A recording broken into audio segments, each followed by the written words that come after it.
ज्याला ज्याची सवय लागली त्याच्याशिवाय करमत नाही. कोणाला कशाची सवय, कोणाला कशाची सवय, कोणाला कशाची सवय, कोणाला हाक थू. तंबाखू खाणारे माणसं कुठं थुकतील त्याचा ताळमेळ नाही महाराज. तंबाखू अत्यंत वाईट आहे, अत्यंत वाईट आहे, पण खाणारे खातात. एकादशीला सुद्धा तंबाखू खाणारे माणसं आहेत. एकादशीला भाकर चालत नाही, पण तंबाखू कशी चालते माहीत नाही बाबा आपल्याला. एक जण म्हटलं, महाराज काय तंबाखूचं वर्णन करता राव, ज्ञानेश्वरीच्या 19व्या अध्यायामध्ये तंबाखूचं वर्णन आलंय. म्हटलं 19वा अध्याय? म्हटलं हो. मग त्यांनी ओवी सांगितली.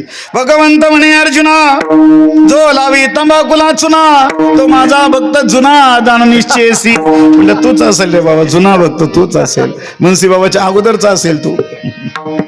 काय लोक डोकं, ज्याला ज्याची सवय लागली. अहो चालू आऊत पेरणी चालू आहे, पण तंबाखू नसेल ना हे शेतकरी असे हैराण होतात. बैल उभे करतात बाबा, बैलाला नाही लागत तंबाखू, पण या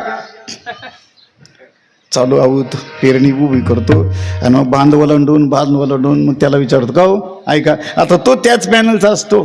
तो म्हणतो काय. आणि तंबाखूवाले माणसं उदार भलते असतात महाराज. सप्ताहाला रुपये वर्गणी देतील न देतील, पण तंबाखू जर कोणी मागितली ना तर एक पान का होईना दिल्या, कर्णाचेच अवतार असतात. देतात महाराज, तंबाखू देतात, दान देतात.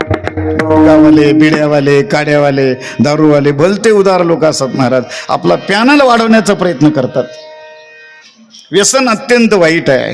व्यसन एकच करावं, विद्या व्यसनम व्यसनम हरिपाद सेवनम व्यसनम. ज्याला ज्याची सवय लागली ते माणसं करतात.